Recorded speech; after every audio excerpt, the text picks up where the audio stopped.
outside the courtroom. And as I entered the courtroom this morning, the court was provided with the defendant's renewed objections regarding the exclusion of parts of Ranger Armstrong's testimony. And in a nutshell, I guess the defense asked the court to allow all excluded testimony unless any of it, number one, addresses what is going through another's mind, two, is about the truthfulness of another person's statement, or three, concludes whether the defendant is or is not guilty of murder or any other crime. And just let me reflect. I did read this motion in its entirety. I also read the testimony of Ranger Armstrong, and this was initiated by a sidebar conversation with counsel wherein the court was informed that Ranger Armstrong would be testifying that Mr. John was 13 to 15 feet from Ms. Guyger at the time they encountered one another and or he was shot. And it's the court's recollection that that testimony was based on a belief that Mr. John was wearing the shoes and that the shoes were in the approximate area where he may or may not have fallen. And as you all recall, we took a recess so that the court could review the videotape, because it was the court's recollection that those shoes had been moved by the first responders primarily, but of other concern to the court was there are several pairs of shoes in Mr. John's living room, and I have not heard any testimony from any person that Mr. John was wearing those shoes. So I don't know how we make the assumption. There's been no testimony that he was wearing the shoes. There is testimony that the shoes were moved, at least by Officer Wynn, because I couldn't identify the person between his legs. And I think, if nothing else, the trial is a search for truth. And I think it disingenuous to allow testimony that asserts a fact that we have no basis on which to base that assumption. I believe all parties can agree that the shoes were in fact moved on at least one, possibly two occasions. And I assume that you disagree as to whether or not he was wearing them. But thus far, there is no testimony that he wore those shoes.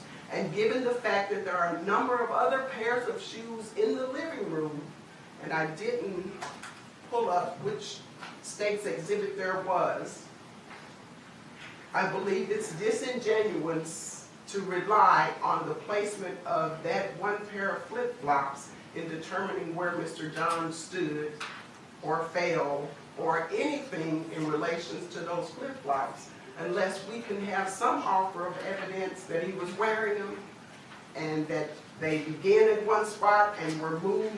We don't know. Officer Wynn testified he didn't know how far he moved them. We can look at the video. I don't know if we can determine how far they were moved. And so the court, unless you have some other evidence to proffer, I'm not going to allow 13 to 15 feet based on the location of flip-flops to be part of the testimony that goes further. Furthermore, I am not going to allow testimony as to whether or not Ms. Guyger's actions were reasonable. That is the central issue of this case. Was it her mistake in entering the apartment reasonable? I believe there is plenty of evidence on which the finders of fact can base their conclusions, and whether or not her use was deadly force was reasonable. I'm presuming there will be plenty of evidence on which the finders of fact can base their conclusion. But I will not allow persons to testify as to what was reasonable, nor will I allow them to testify as to what was going through a person's mind. Ranger Armstrong was not proffered as an expert. No one said to me he's being proffered as an expert. No one stood up and waived their right to have a hearing establishing him as an expert. I presumed he was taking the stand to testify as the lead officer in this case. But as I said at sidebar, there's no evidence about whether Mr. John was wearing these shoes and where they began and where they ultimately ended. And it is disingenuous to state a fact based on your expert training and experience when we can't establish the fact, or it hasn't been established to the court's satisfaction thus far. So I presume Mr. Muller or Mr. Rogers, which of you would like to argue this point? And I assume, Mr. Gladden, you have a response for the statement. Judge, at some point I intend to proffer Ranger Armstrong as an expert, and at that point I'd like to have the hearing at that time and hone in on what specific opinions. I'll narrow them down more specifically and have a more curtailed and focused expert hearing, and then ask for you to consider those specific opinions at that time. That's fine, and it may be that they don't dispute that he is an expert in some areas. I presume that they do not. I do not know, but we can certainly do that. But unless and until we can have some evidence to establish this fact about Mr. John wearing the shoes and the shoes being in this spot, we can't base opinions on those facts because they don't exist yet. I understand, Judge, and at the appropriate time I will address that issue with the court and have a 7 o'clock hearing to more clearly proffer to you at that time. Okay. Mr. Gladden, is there something you'd like to say? No, Judge. Okay. Mr. Shook? Oh, may I have one moment? Sure. Make sure that the court is not in error in believing what I saw from these videos. And if we need to watch one of these videos, we will. But are there, in fact, a number of pairs of shoes in that living room? Yes, Judge, there are. And is there, in fact, a second pair of flip-flops in that living room? Yes, or Judge. slides? I don't know what the correct term is. Judge, and But is there another pair of flip-flops? there's plenty of shoes in there, Judge, And is there a pair of flip-flops abutted to the ottoman on the other side? Because that's my recollection. I don't recall that specifically now, Judge, Okay. so I'm not. Well, does anyone else recall? I do. Slides near the office. So there are a pair of slides near the ottoman. There are a number of other shoes under the breakfast bar, for want of a better term. Is that not correct? That is correct, Judge. And Several pairs. And at the appropriate time, I'd like to proffer more evidence besides the flip-flops to try to Just making clarify. certain that my recollection of the evidence is correct. Your recollection is correct, Judge, and I'm not.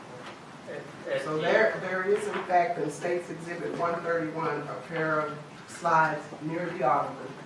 And is there not several other pair abutted against the breakfast bar? Yes, Judge, and I believe there's also a pair of shoes right next to the couch near Mr. John's left arm, or where his left arm was. Shoes. Their shoes, not flip-flops. Okay. So do we need to begin with an expert hearing before your first? Okay. No, Your Honor. We may have hearings as to any experts you all wish to consider. If you're not in agreement as to their credentials and experience, I have absolutely no problem doing that. Let's see if the jury is here. Is there anything else we need to put on the record? Judge, I was just discussing this with the state. Okay. I was going to offer some items for record purposes. Defense offers defendant's exhibit number 74 and number 75 and number 76 for record purposes. What is 74? Is that Defendant's exhibit number 74 is a police vest. And 75, Defendant 75 is a lunch box or lunch bag. and 76, Defendant 76 is a black backpack and its contents. you're offering these three for record purposes? Yes, Your Honor. Did you all, do you have any objections for record purposes? Your Honor, I'm not going to have any objection for record purposes. I do think that for purposes of the record, though, the contents of each of those needs to be separately marked and documented in the record as to where they're located. But I don't think that we need to do that at this point. But I will tell you... Well, let me ask a silly question. Is there in fact food items in the lunchbox? I think, I didn't really look, but it looks like there's some material inside there. So do you really wish us to take that into evidence and allow that to decay inside the lunchbox? Your Honor, I'm not going to make it the proffer. I can only make a legal objection. Well, let's see what's in the lunchbox. There's no need to allow mold and mildew to grow in it. Mr. Harmish, you want to come up and see what's in the defendant's lunchbox? Oh, yeah. Could we not photograph the contents of the lunchbox? You all have had this in here for well over a year. Judge, I've already put in evidence of the photographs of the lunchbox, so the state has no objection to that. Well, do you intend to use that in front Well, of the jury? We don't need to put the contents in And you've already photographed the contents, right? Your Honor, yes, as part of the state's exhibit, it's my belief that the lunchbox and everything were photographed on this car.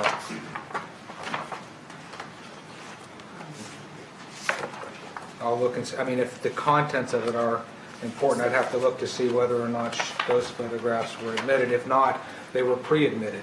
So I will tell you this without a doubt, there are photographs that are admissible that show the contents of this.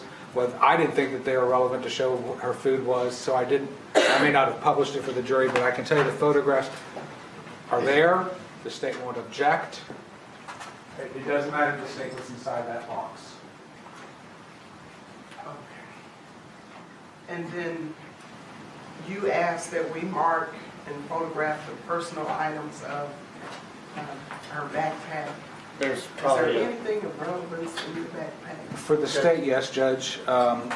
In reviewing the contents of the backpack, there's a number of first aid items, including blood mitigation items, gauze, and so forth, that are still in pristine packaging. Clearly, it wouldn't have been used on September the 6th. Okay. So defense 74, 75, and 76 will be admitted for record purposes. Have you photographed the contents of the backpack? I don't believe the backpack's contents were photographed.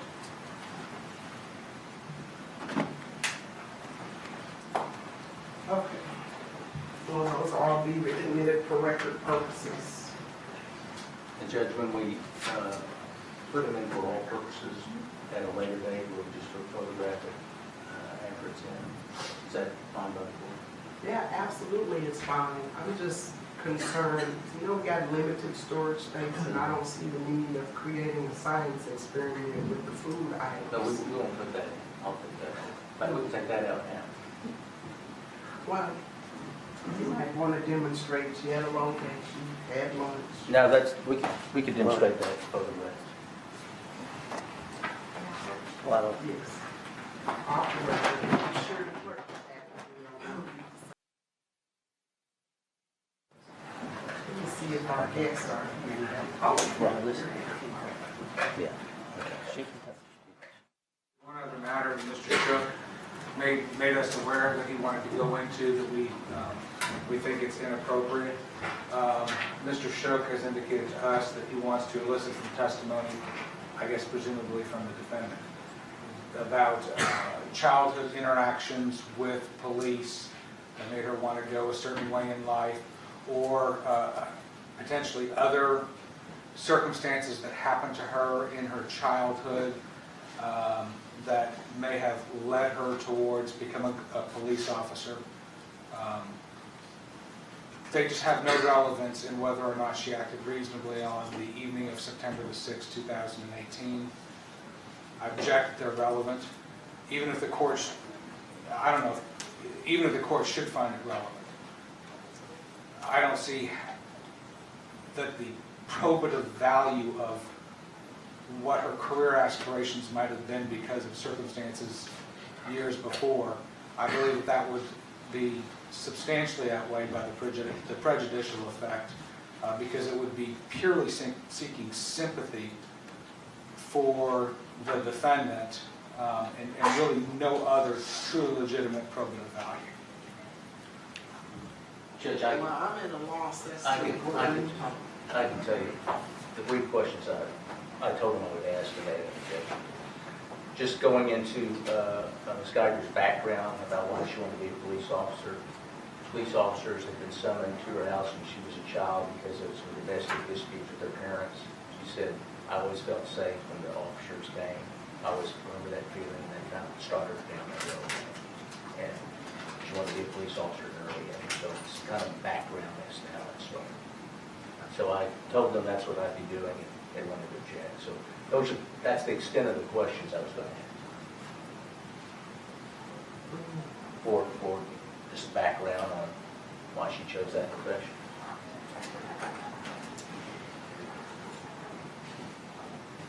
And you object as to relevance? Yes, ma'am.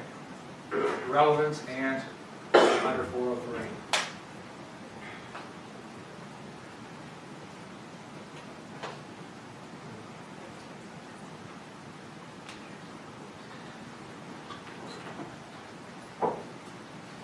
Okay. No, I don't know your order of witnesses. Will Ms. Guyger be first? Yes, sir. Okay. I'm going to sustain your objection as to the arrival of the police making someone feel safe. All right. Let me just go over that with the group.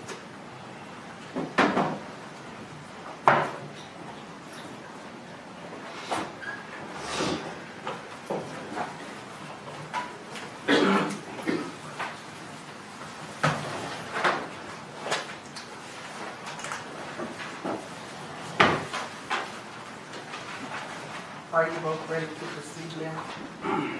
Yes, ma'am.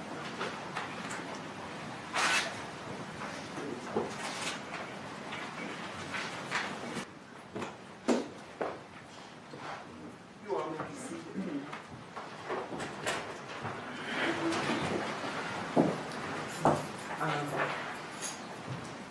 I hope the exhibits you intend to use, or are we cluttering your witness stand? The state having rested, is the defense ready to proceed? Yes, Your Honor.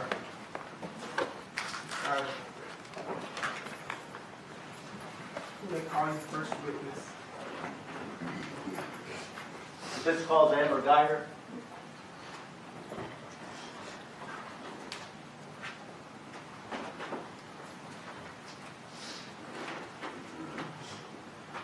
Thank you. Do you swear or affirm that the testimony you will give will be the truth, the whole truth, and nothing but the truth, so help you God? Yes.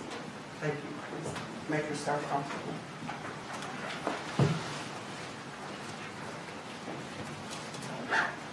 May I proceed, Your Honor? Yes, please. State your name for the record, please. Amber Renee Guyger. Amber, you're going to have to keep your voice up while you testify, okay? Okay.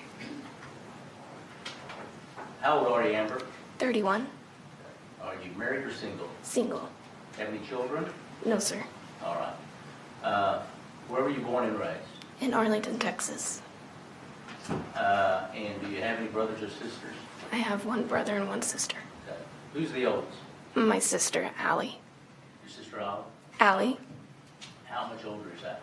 She's 38. 38? Yes, sir. Okay. How about your brother? How much older is he? He's 2 years older than I am. What's his name? David. What's he do for a living? He's in the Navy. How about your sister? She works at a restaurant.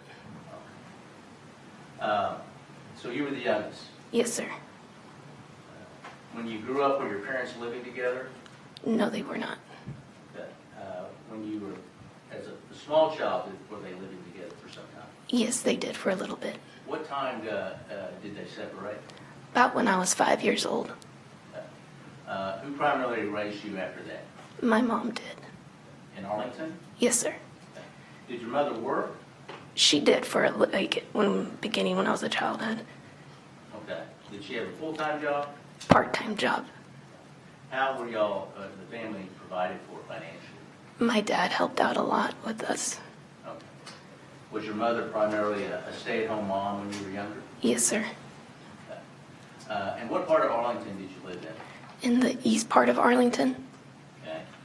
Were you in a big house, small house? It was a small house. Tell the jury where you went to school in Arlington. I went to elementary to Blanton Elementary, and then I went to Carter Junior High, and then I went to Sam Houston High School. Okay. And you graduated from Sam Houston High School? Yes, sir. Okay. When you were in high school, did you have any extracurricular activities? Yes, I did.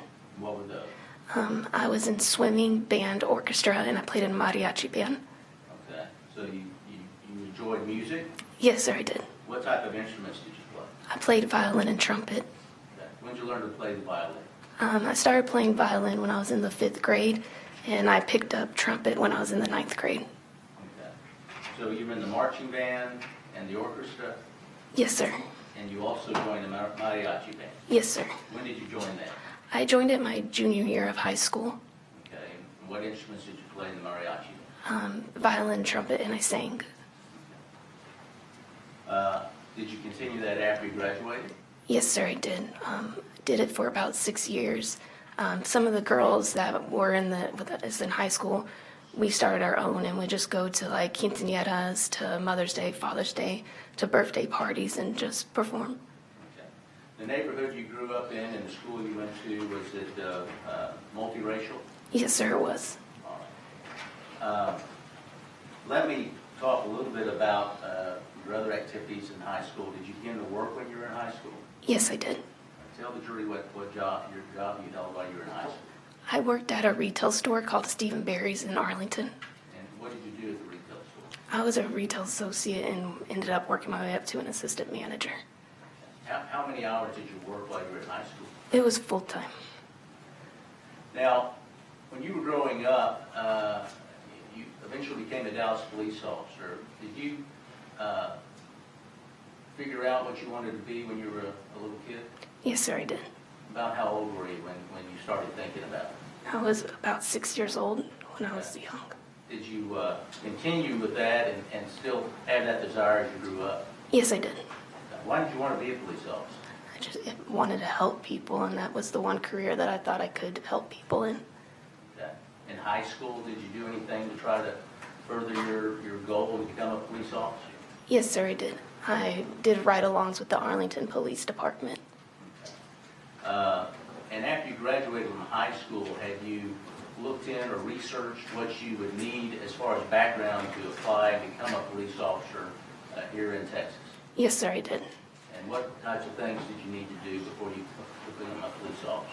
I had to attain a certain number of college hours to apply to different departments. Okay.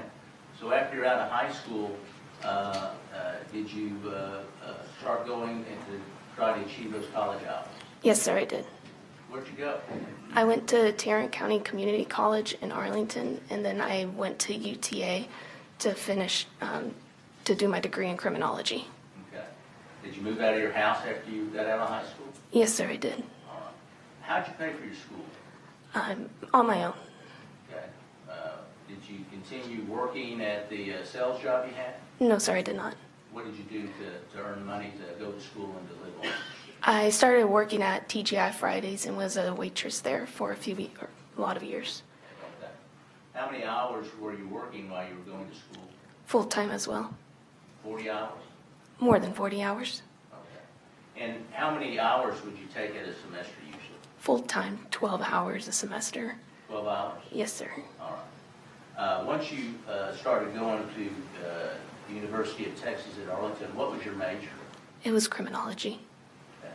How many hours did you eventually accumulate there at UTM? It was a little over 100 hours. Okay. You didn't get enough quite to get a degree, though? No, sir. All right. Now, your research into hours needed, had you looked into the Dallas Police Department, how many hours they require? Yes, sir, I did. How many did they require at the time you applied? Yeah, it was about 45 hours. Okay. Did you make a decision then at that time to apply with the Dallas Police Department? Yes, sir, I did. And were you accepted? Yes, I was. When did you start at the academy? First day was November 6th of 2013. November 6, 2013. Yes, sir. How did it feel to get accepted to the Dallas Police Department? It was good. It was the one thing I've always wanted to do since I was little, and was happy I finally got to reach my goal. Okay. I want to talk with you a little bit about what you went through and what you learned at the academy, okay? Yes, sir. How long is the Dallas Police Academy? It's 8.5 months long, Okay. How many days a week do you attend the academy? Monday through Friday. How many hours? 40 hours. 40 hours a week? Yes, sir. And how many classmates did you have in the academy? We started out with 46 recruits and ended up with 36 recruits. Okay. And what types of classes are you taking during the day at the academy? You're taking a lot of penal code, code of criminal procedure. You're learning how to do traffic stops, use of force. You go to the shooting range. So. Okay. Let me ask you a few questions about that. Were you trained when confronting a suspect who you may feel is dangerous on how to handle that situation? Judge, I want to object to the lady at this point. State whether it's a fact or not that you had some training about whether you were trained in the area of handling a suspect you might be dangerous. Judge, I'm going to object to the form of the question for her to state a particular matter. I request to be questioned and answered. Oh, go ahead, Mr. Chair. You can answer the question. Yes, we did. Tell us some of the things. Were you instructed on commands? Yes, sir. Okay. Tell the jury how you were instructed about commands. We did a lot of verbal commands, and the one command that was important is to always see the suspect's hands. Okay. And why did you need to see the suspect's hands? Why were you trained to learn that? The hands, if you can't see them, they're usually reaching for a weapon that's going to be used against us. Okay. So it's important to find those hands and see them. Yes, sir. Were you instructed on the type of command to give a person when you confronted them in that way? Yes, we were. And what was that command? And let me see your hands, let me see your hands. Okay. Was that taught to you more than once? Yes, they drilled it into us. Okay. Did you receive any training regards to how close, if a suspect should get to you? Yes, we did. And what was that about? The closer the suspect would get to us, it would be a bad day for us. You never wanted anyone to get close to you. Okay. And did you successfully graduate from the academy? Yes, I did. How'd that make you feel to go to that graduation ceremony? I was happy. Were your family and friends there? Yes, they were. Okay. Now, the Dallas Police Department is divided up into different patrol divisions, is that right? Yes, sir. And when you graduate, are you assigned to a particular division when you come out as a rookie officer? Yes, sir, we were. Okay, where were you assigned? I was assigned to the Southeast Division. Okay. And by that description, that covers the southeast part of Dallas? Yes, sir. Is that a division that you wanted to be assigned to? Yes, it was. And why did you want to be in the Southeast Patrol Division? That's where we were always told where you could learn the most and grow the most as a police officer. You would see a different variety of crime, and it was just a place where you were always going to stay busy. You could never be bored there. Okay. And When you started as a patrol officer, are you put out on your own right away, or is there some further training? There's some training you have to go through. What type of training is that? We have to ride, it's 3 phases, phase 1, phase 2, and phase 3. Each phase lasts about 6 weeks long, and we ride with a trainer. Okay. And it's how many weeks long with each one? 6 weeks. Okay. Did you successfully make it through that type of training? Yes, I did. And after that, are you released on your own to patrol by yourself, or is there some further training? There's a little more further training. We have to ride around with a little T partner, which is a more experienced officer. Okay. And you made it through that. Yes, sir. After that, you were a regular patrol officer with the Dallas Police Department. Yes, sir, I was. And what types of duties do you have as a patrol officer? We respond to calls mainly and just patrol the area. Okay. How long did you do that? I did it for a few years. Okay. Did you find that type of police work rewarding, or as rewarding as you thought it'd be? Yes, sir, I did. At some point in your career, did you want to move up to another section in the police department? Yes, I did. And what was that? It was our CRT, and it stands for Crime Reduction Team. Okay. Does each division, geographic or headquarters, like Southeast, Southwest, do they all have their own CRT team? Yes, sir, they do. Had you seen and know some of the officers that work in the Southeast CRT team? I didn't know any at the time when I applied. Okay. Tell the jury what the application process is about. We put in an application, and once we had to go through an interview process in front of a couple of sergeants. They just go through a lot of scenarios and questions and what we would do in those instances. Were you accepted to the CRT team? Yes, I was. And when was that? That was in the beginning of January of 2017. Okay. How many officers were in the CRT team with the section you were in? There were 5. And were you the only female officer? Yes, sir, I was. And what types of things does the CRT team do? We focus primarily on drug complaints that we receive from citizens. And we also create our own investigations, and just we would assist DEA, a lot of FBI, and if they needed help apprehending a wanted felon. And how is that different from a regular patrol officer? We don't respond to as many calls as a regular patrol officer would. It's more self-initiated activity. Is it something different every day that you encounter on the CRT team? Yes, it is. Okay. Did you enjoy that? I did. All right.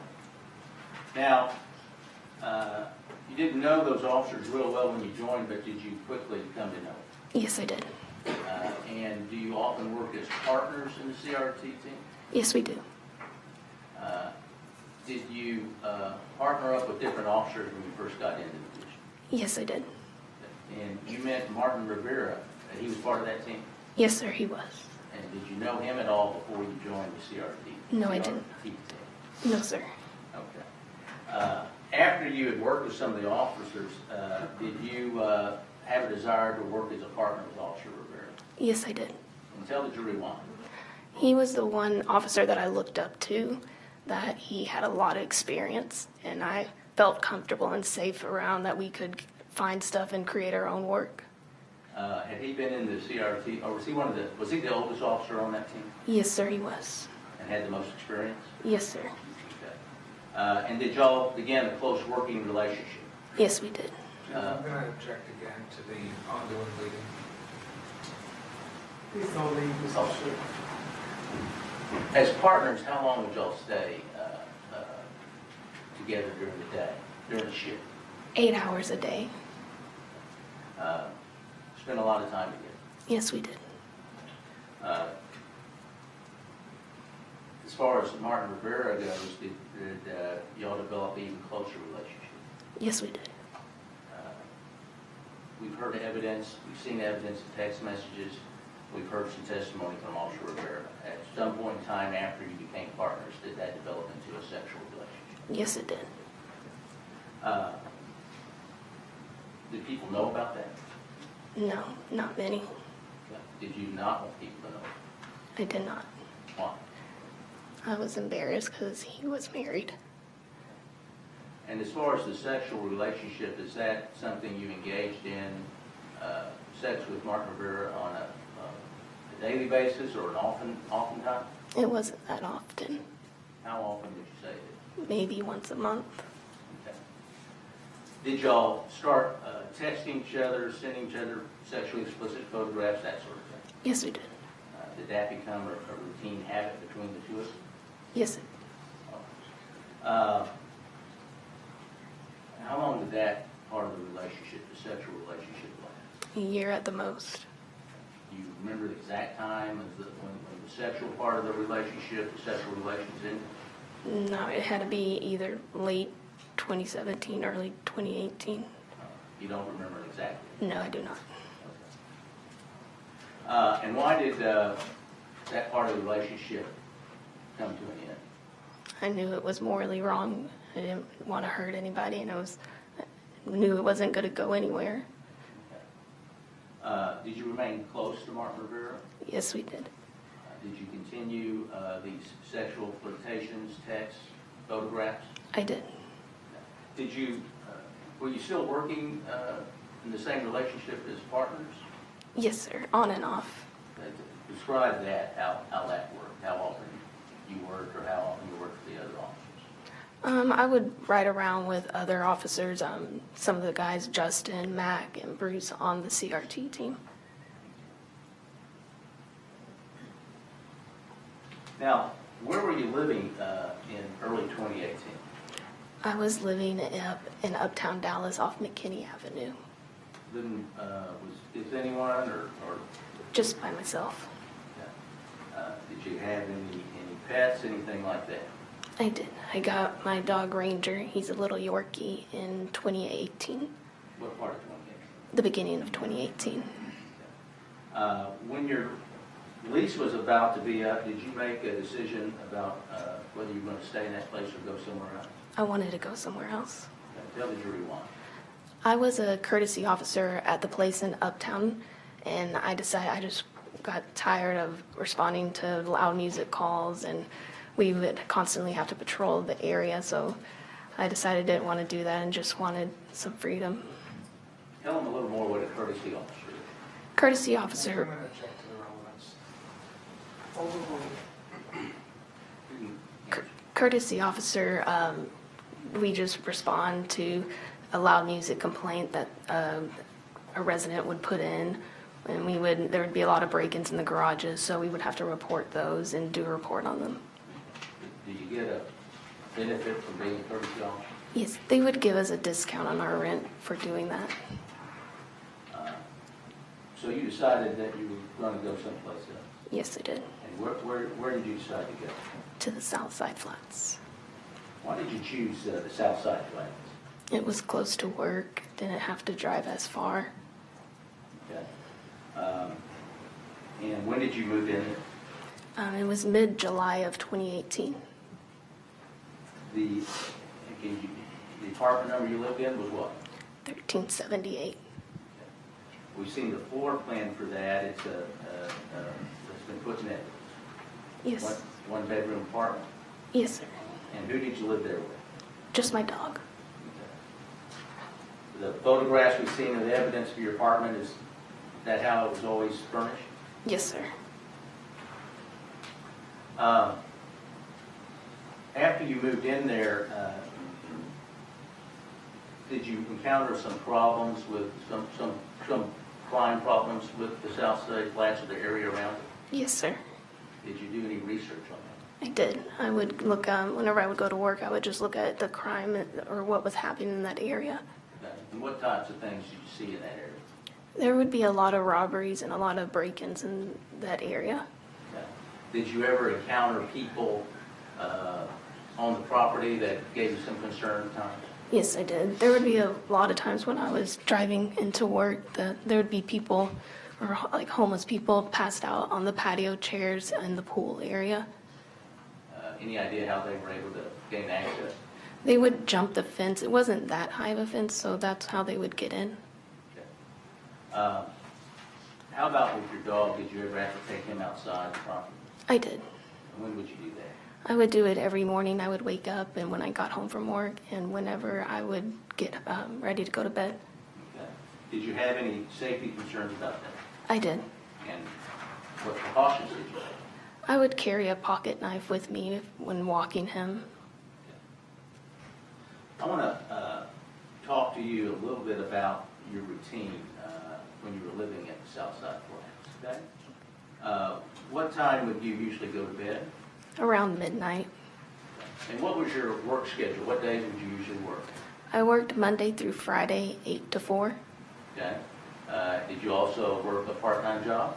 Yes, I did. And when was that? That was Sunday mornings, and it was at First Baptist Church, and that would be from 8 a.m. to 1 p.m. Did you do that every Sunday? Yes, sir. All right. So what would be your usual day off then? Just Saturday. You could have had Sunday off, but you chose to work an extra job. Yes, sir. Your duties as a CRT officer in that team, did you sometimes work overtime? Yes, we did. That wasn't unusual. No, sir.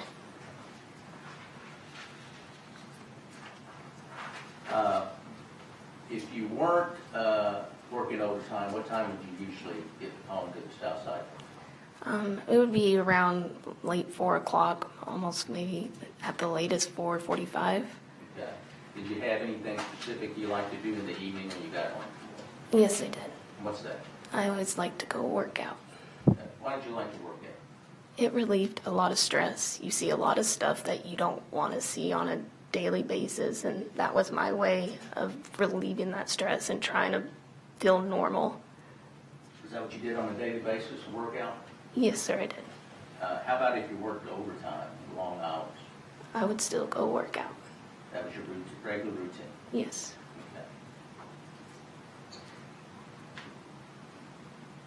Okay. Let me ask you this: when you would go to the Southeast substation, what route would you take? I would just go on Lamar Street, and I would turn left onto Corinth Street until I got to Cesar Chavez, and that's whenever I would jump on the ramp to 175. Did you take the same route to and from work every day? Yes, sir, I did.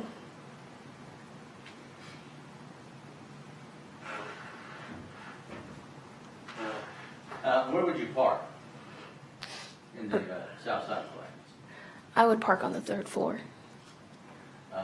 Were those floors clearly marked as the 3rd, 4th, 2nd floor? No, sir. Did you have a specific area you liked to park in? In the front area of the parking garage on the 3rd floor. Okay. And when you'd park, how would you get to your apartment? I would walk through, I think it's considered the south hallway of the apartment complex. Are those the hallway we've seen on the photographs that have been entered into evidence? Yes, sir. When you would go down that first long hallway and take a left, how did you know when you were coming to your apartment? When turning left, there's a guardrail, a wooden wrought iron guardrail, and it looks over the balcony of the courtyard. Okay. And why is that a landmark? That's where I know my door is. Okay. Is it near that balcony? Yes, sir. What side of the hallway is it on? It's on the left-hand side. Okay. As you're walking towards it, it is on the right-hand or left-hand side? The balcony's on the left-hand. Okay. And then your apartment is where? On the right-hand side. That's 1378. Yes, sir. I want to turn your attention to the week where Thursday, September 6, 2018. Okay? Yes, sir. All right. Let's start at the first of the week. Did you work your extra job on that Sunday? Yes, sir, I did. That Monday was that a holiday, I believe. Yes, sir. What holiday was that? I believe it was Labor Day. Okay. Did you work that? Yes, sir. And we have the records and evidence. You worked all the way through Thursday, is that right? Yes, sir. You worked overtime on some of those days? Yes, I did. How much overtime did you recall? By the end of Thursday, I believe I was at 44 hours. Okay. That's something that would often happen when you worked in that division? Yes, sir. At some point during the week, had you made a request for some time off? I did. Tell the jury when you made that request. I made it earlier in the week. I wanted to take off the Friday.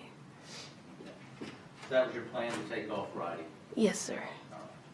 Let's talk about that day, September 6th of 2018. Was anything going on in your apartments, or you've been alerted to something that might happen in the apartments that week? Yes, the apartment complex sent out an email that they were doing a moisture inspection that whole week. And we wouldn't know when they would come. They would just come between the hours or 8 to 4 or 8 to 5. Okay. During the day? Yes, sir. Did you, did that concern you about your little dog Ranger? Yes, it did. Okay. What were your concerns about that? I didn't want the maintenance, or whenever Ranger, the maintenance man, Ranger likes to roam around, and I didn't want him to open the door and let Ranger out. Okay. So what did you do with Ranger? I took him to my mom's. Where'd your mom live? She lives in Arlington. When did you take the Ranger to your mother's? That previous Sunday. Okay. So he wasn't there that week? No, sir.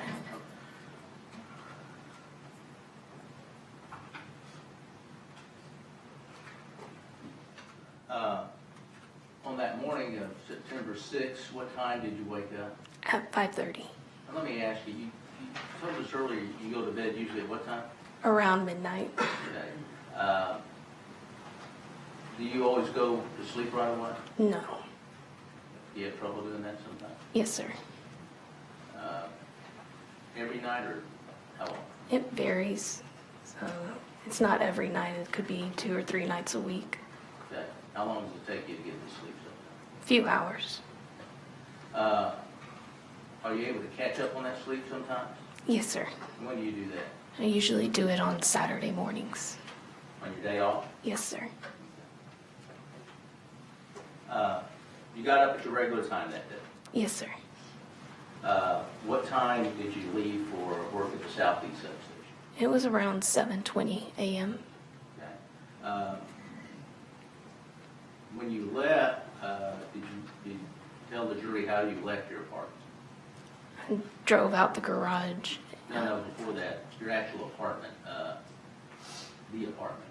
Oh, I would leave and lock my door. That was your normal routine? Yes, sir. Would you make sure the door was locked? Yes, sir. Did you ever have any trouble locking the door?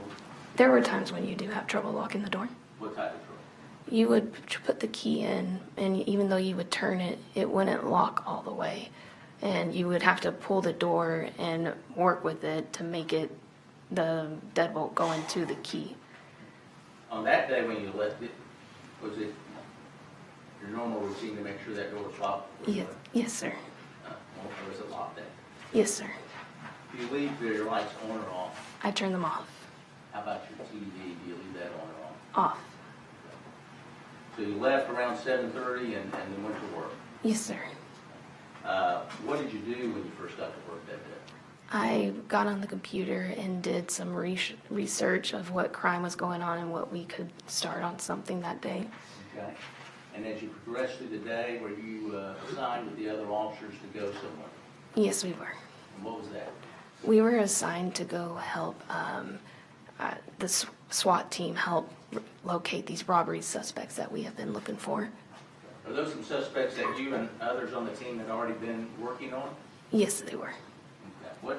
What new information did y'all get that caused y'all to have to meet with SWAT that day? We got notification that they received a ping and located 3 of the suspects. Okay. Is that ping, is that how they find someone through a phone? Yes, sir.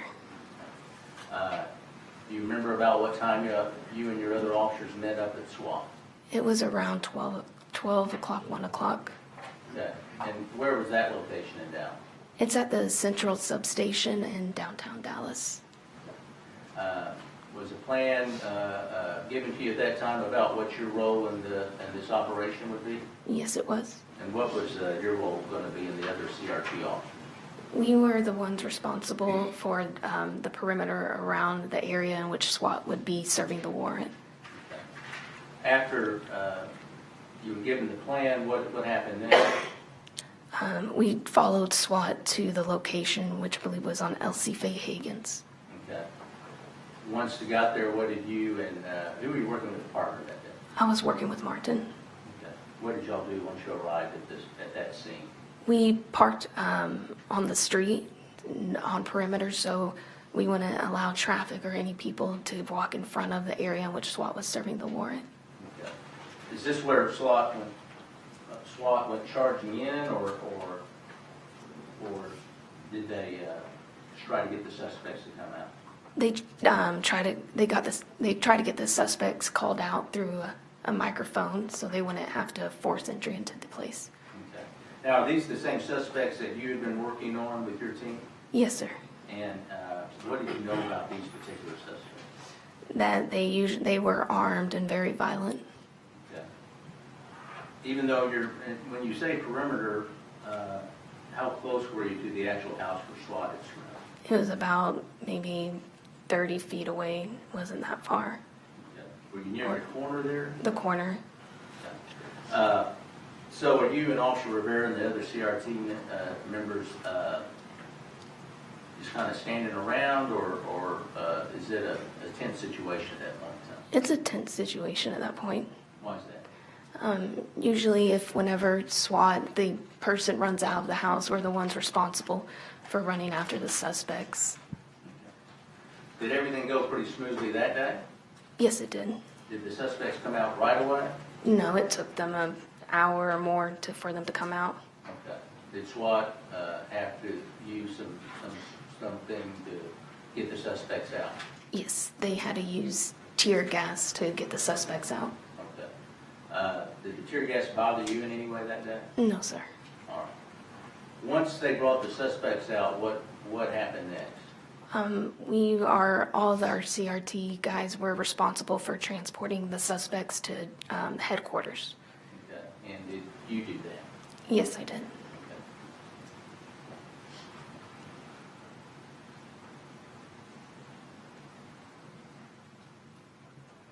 Oh yeah. They didn't. The SWAT officers didn't charge him with the tear gas. How did that happen? I believe, I'm not too familiar with how they do their procedures on tear gas, but I know they throw it in there. Okay. All right. So y'all made it down to headquarters where they'd be interviewed? Yes, sir. And where's that headquarters? That's located at Jack Evans off of Lamar Street. Is that close to the south side flats? Yes, sir. Once y'all got at headquarters, what happened then? We put all three of the robbery suspects inside a room and waited for them to be interviewed by our robbery detectives. That take some time? Yes, sir. Yeah. At some point, did some of the officers on the team leave? Yes, they did. Who left? My partner Martin did. Do you remember about what time he left? About 5:30-ish or 6. Do you know where he was going? Yes, I did. Where was he going? He was going to go to a Boy Scout meeting for his kids. Oh. Any of the other members of the team leave also, at some other time? Yes, they did. Who was that? It was Bruce. He left. Okay. Why did he leave? He had to go to an extra job that night. Okay. So, as you were waiting on the suspects to be interviewed, that's a little bit of downtime for you, is that right? Yes, sir. Okay. Did y'all eventually get something to eat that evening? Yes, sir. Where did you get something to eat? One of the guys on the team and I, we walked down to Zalat Pizza. It was right near headquarters. Did you bring that back for everyone? Yes, sir. All right. At some point in time then, were you asked to transport those prisoners over to the Wichita jail? Yes, we were. Okay. Now, we've seen in the evidence that after Martin Rivera left, close to 6 p.m., did he send you a text message? Yes, he did. Okay, that's the one I think where it says, what time can I come over? Yes. And then you responded to it correctly? Yes, sir, I did. And you said you can come over, I forget what you used on there, but it was a sexual connotation, correct? Yes, sir. All right. Is this the type of text y'all often send to each other? Yes, it was. Was there ever a real plan for Martin Rivera to come over that night? No, there was not. Had he ever been over to the South Side Flat? No, he has not ever been there. Did you even know if he knew you lived in the South Side I Flat? had no idea if he even knew I lived there. But that's the type of banner y'all would send each other during the day? Yes, sir. Later, when you were down at Blue Sterret, did he contact you again? Yes, he did. And what did he want to know? Or did he do that by text or phone call? He did it. He texted me that night. What did he want to know at that time? He just wanted to know how everything was going. Okay. Anything unusual about that? No, sir. And then what time did you leave Blue Sterret Jail approximately? It was about 8:40-ish, close to 9. Okay. Around that time, I think the jury has seen that Martin Rivera sent you a photograph. Yes, he did. Was that sexually suggestive photograph? Yes, it was. And soon after, when you got to the Southeast substation, what did you do at that time? All three of us, because there was 3 officers left, so we drove around to each of our cars to put our equipment up. And then I went to dock my body camera and filled out the paperwork for what we did for that night or day. Okay. One of the texts that you sent, Mark Rivera, talked about you being sweet. Yes, I did. I think it actually says sweepy. Yes, sir. Is that how you felt that day? Yes, I was tired by the end. Okay. As you were walking to your vehicle, and what kind of car do you drive? A white Dodge pickup. Okay. As you were walking to your Dodge pickup, had there been some more communication with Mark Rivera via text? Yes, there was. What was that about? We were just I believe it was just still what was going on with the day, but eventually called me. Okay. And you'd sent him a photograph also, is that right? Yes, I did. It said, I believe the text one to touch. Yes, it did. More of the stuff you would do on a daily basis with him? Yes, sir. Okay. When he called you, what were you doing? What were you doing? I was driving, I was leaving Southeast and driving home. And that conversation lasted some time. Yes, it did. What did y'all talk about? We talked about what happened throughout the day and what we did with the suspects. He wanted to know if they confessed to any of the robberies, and then I was asking him about what his Boy Scout meeting and everything went with his kids. Did y'all often have these types of conversations? Yes, sir. Would you usually call him or would he call you? He would call me. And what generally would he be doing when he called? Usually he would just be leaving the gym or a store. Okay. And y'all just have casual conversations? Yes, sir. Okay. Did you call him often? No, I did not. Why not? I knew it was wrong, and I never knew where he was at, so he always called me. He's married? Yes. All right.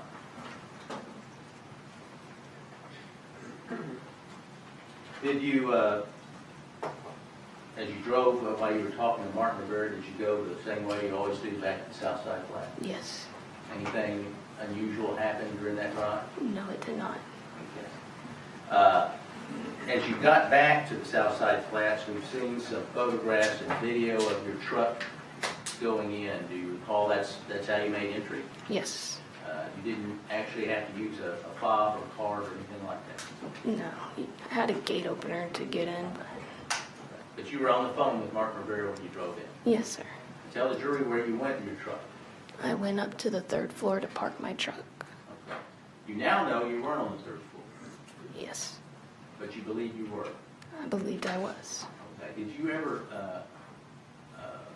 pull off anywhere to continue a conversation before you parked on what you believe is the 3rd floor? No, I did not. Was the parking lot pretty full? Yes. Is there any place to pull off besides into a parking space? No, there is not. And you drove up to what you believe was the 3rd floor? Yes, I did. And how'd you park? I backed my truck in. Okay. Was that your normal procedure, how you park? Yes, it was. Once you parked, did you get off the phone or did the conversation continue? I stayed on the phone for a few minutes after I backed my truck in. What did you feel when you parked? Where did you park at in I parked on there in front of the doorway that I always go in. I kept thinking I got so lucky to park somewhere close. I didn't have to carry all my equipment around or far. Okay. So you concluded the phone call, and you have equipment that you carry in every day? Yes, sir. Okay. Do you take that equipment home, ever leave it at work, or is it something you have to bring home? It's something I always bring home. Okay. What kind of equipment is that? It's usually my lunchbox, my backpack, and my heavy vest. Okay. Got me out, bro. Yes.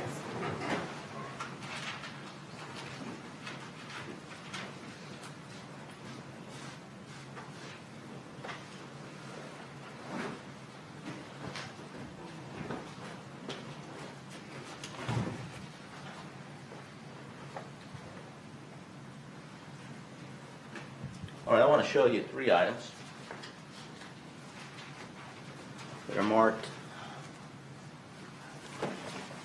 Defendant 74. You recognize that? Yes, I do. What is that? That's my heavy vest. Okay. Oh. Yes, that's my heavy vest. Okay. Defendant 75 That's my lunchbox, and Defendant 76. and that's my backpack. Okay. These are the items that you had in the car? Yes. Okay. We'll offer Defendants 74, 75, and 76 with the understanding that we'll remove the contents of Defendant 75, Judge. I don't have an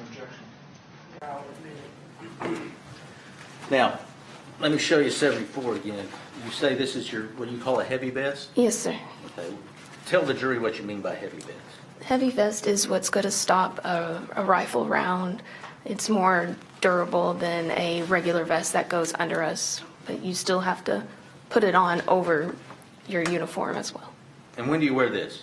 Usually we wear it if we're serving a warrant or if we go to a call where we know the suspect has a high powerful gun or just even a regular gun. Okay. Had you been wearing it this day? Yes, I have. Did you wear it all day? No, I did not. What time of the day did you wear it? I believe I wore it during the first part, but I can't really remember. When you No, were I out haven't. at the, with SWAT? Yes, I believe. No, I didn't because I had my body camera on with SWAT. Okay. Then 76, what is this? It's my backpack. Okay. And you carry stuff you may use at work in this? Yes, Where do you usually store that? that's usually in the trunk of our car. Okay. Then 75, is that just your lunch? Yes.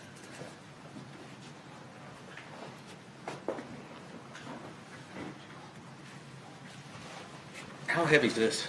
That's about 30 pounds. Okay. And that's Defense 74. Yes.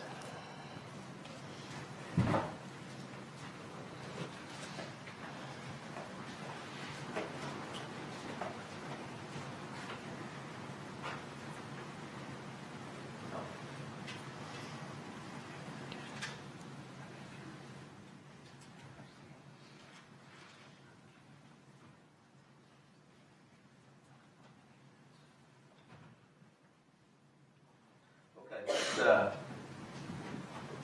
let's talk about when you were leaving the truck.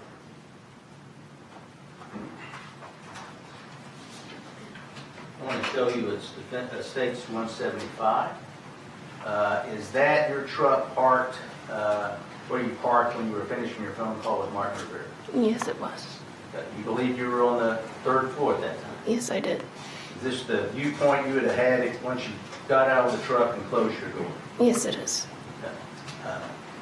And Stage 25, is that a view of the truck as it was parked looking back from the doorway? Yes, it is.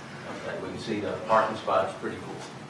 Yes, it I'm is. going to interject, please. Please don't leave, Mr. Shu. I'm sorry. This is staying.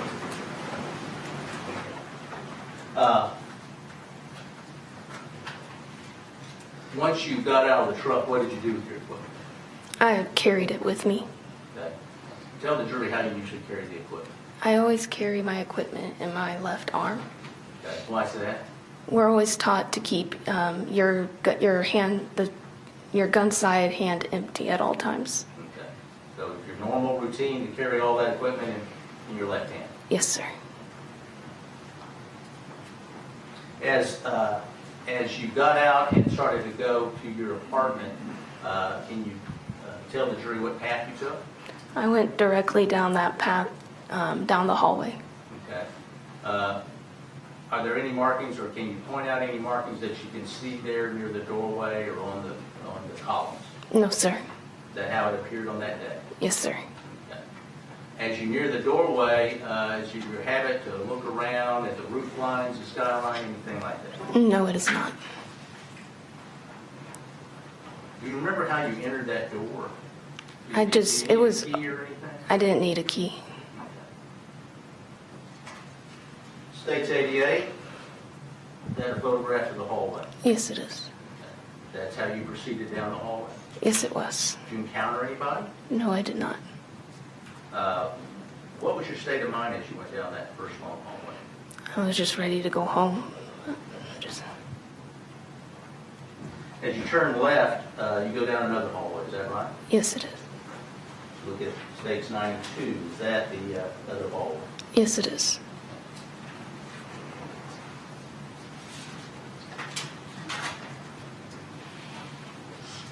In States 93, is that getting closer down the hallway? Yes, it is. Let me go back to 92 for a second.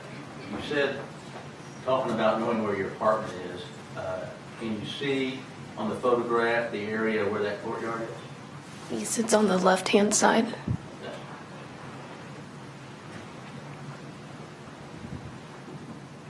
Down in, well, I'll just point out here, down in this area, we see some police tape, but down on the left side. Yes, by that guardrail. These columns here, do you know what they are? Those are emergency doors, or they're these metal doors that shut. They're open now. Yes.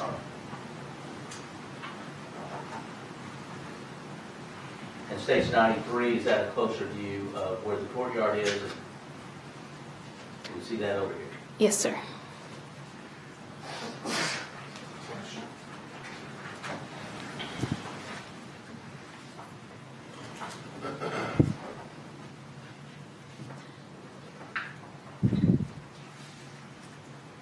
Now, Amber, let me ask you, what's your normal routine when you get to your apartment, how you open that apartment? I just pull out my keys and put it in the keyhole. Okay? And when you put it in the keyhole, what happens? Usually you put it in, a light will turn, it will be either green or red, and you turn it to the left to unlock it. I'll show you States 98. Does that show the area of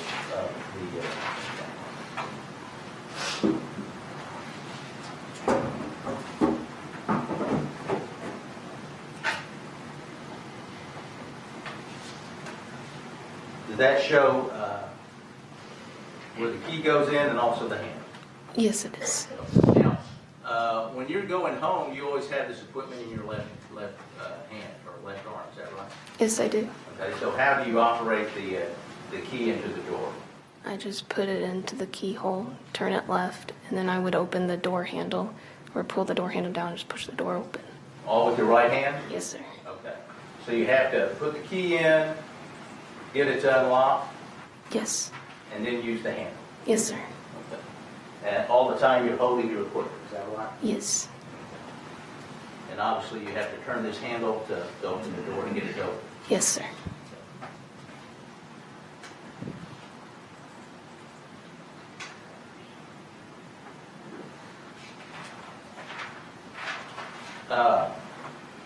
I want to show you another photo marked Defense 63. You see that?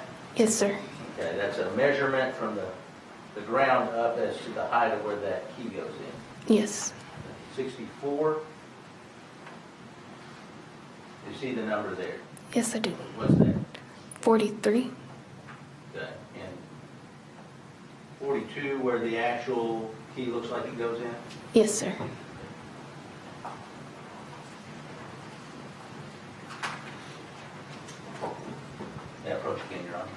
Yes.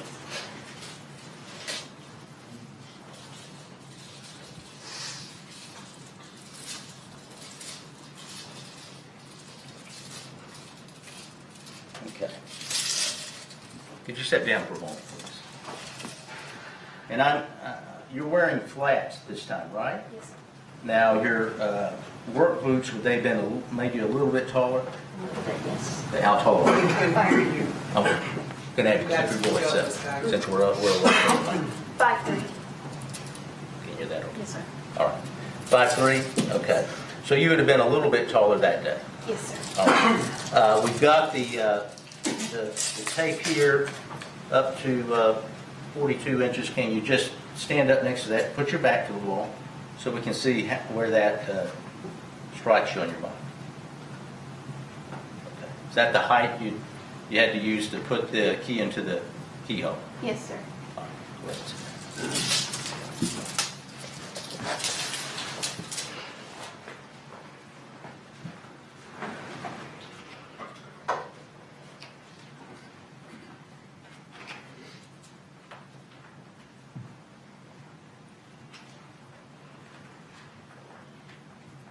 Okay, Amber, let me ask you this.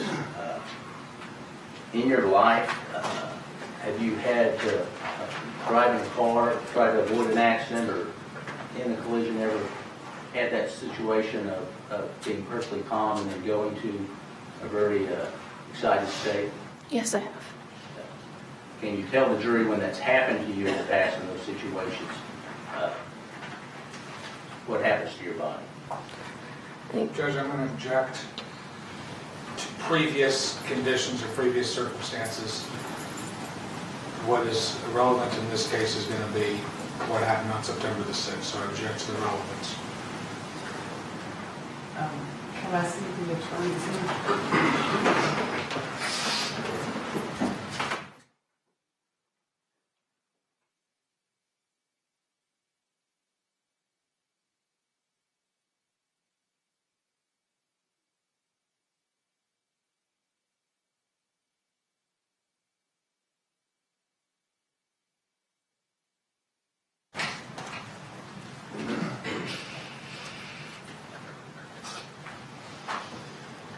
Okay, Amber? Yes. You've told us about how you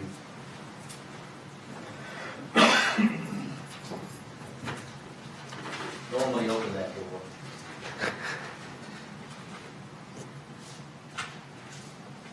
But it didn't happen that way, did it, that day?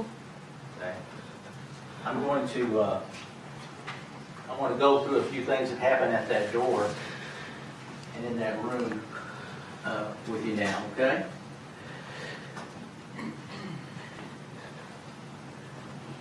Yes, sir. And I push.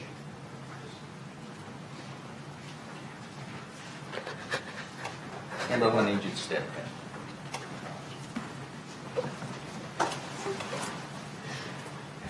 in. Okay.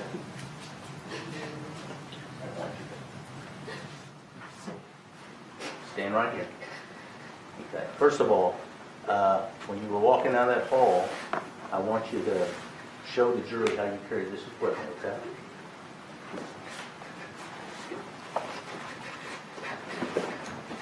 No, I could do. And you take it right.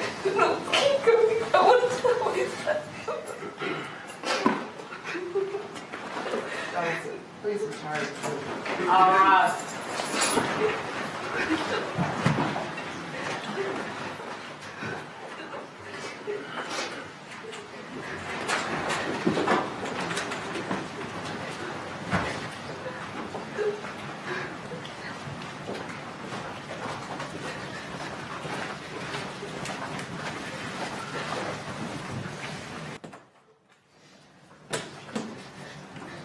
We're gonna take about a 10-minute break. You all may be seated.